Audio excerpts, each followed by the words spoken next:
Hello student, I am back with the another important topic, that is marketing research process.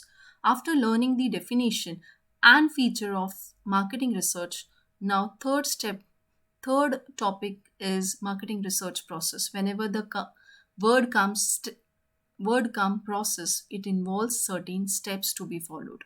Now these are the steps related to undertaking of marketing research. First step is identifying and defining the problem. Under marketing research, you are trying to resolve the marketing related problem, right? The first step being to identify the problem. It can be a problem related to customers, it can be a problem related to suppliers, it can be a problem related to promotion, right?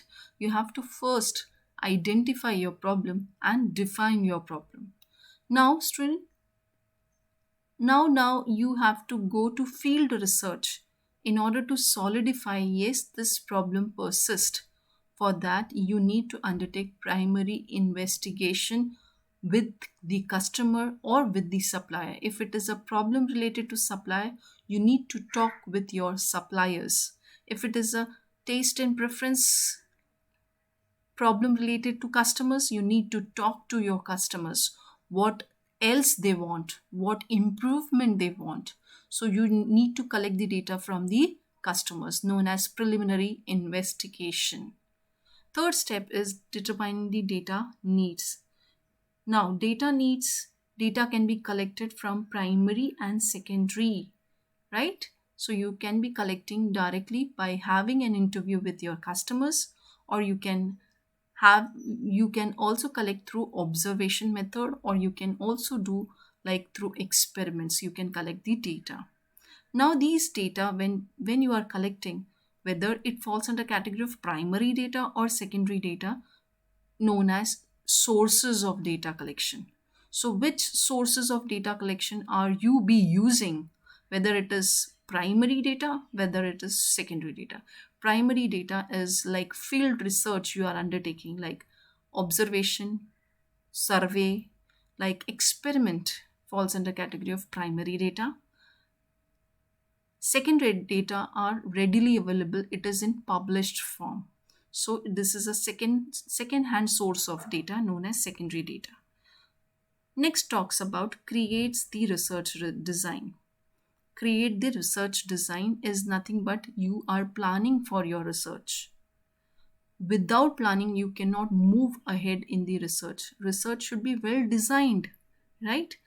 Designing of research means planning of your research, which involves statement of problem, time frame required to complete your research, area of collection of data, resources required for the collection of data, technique of data collection and analysis technique, universe of your research, and sample size determined for your research.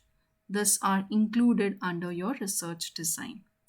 If you have decided to collect data from the customer, you need to have a certain logical sets of question in your hand, which is known as questionnaire. Questionnaire is nothing but the sets of questions in your hand. This will help you to resolve your problem or for the conduct of your research, right? And it should be logically placed, it should be relevant, it should be related to your research problem. Designing of sample of respondent. Now it becomes very difficult to cover or to interview each and every population. Say for example, if I'm talking about my customers are scattered all over India. Interviewing them becomes difficult. So I have to narrow down and I have to decide about the sample. Sample method are of two type, probability and non-probability method. You can adapt any method to decide about your sample size. But see to it, sample should form a true representation of your population. So here you are deciding about the sample of your respondent. As you have decided about the sample, then start collecting data. Data are collected. Data collected are always in a raw form, need to be organized. Organized by way of applying editing, coding, classification, and tabulation, which helps to analyze the things at one glance.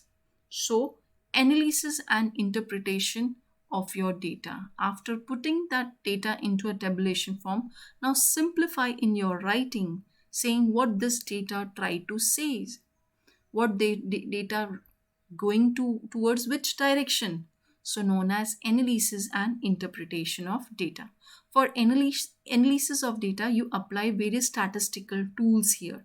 For social sciences, we have SPSS software which helps to analyze your data. For science, we have R.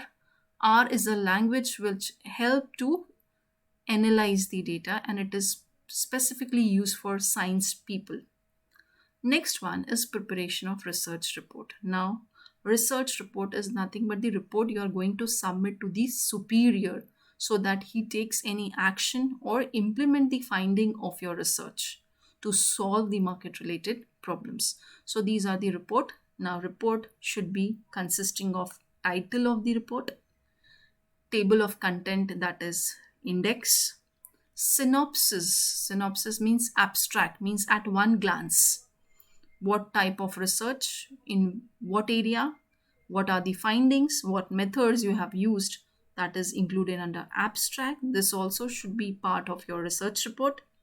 Then introduction, finding, limitation also you have to specify, that is limitation, conclusion and recommendation, and lastly bibliography. In case you have used you have collected a data from the secondary sources, you have to give due importance, due respect to the various authors of whose material you have used in your research, need to be given proper references, so which is known as bibliography, right? So this way we finish with the point preparation of research report. And last is a follow up of report. Follow up means you have to see, you have to review whether my research findings are implemented by the superior, or any other changes they accept, any other area they want to have under the research. So accordingly, the researcher has to undertake further research, extend their research. So this is what follow up talks about. Thank you, student. Thank you for patience listening. Thank you very much.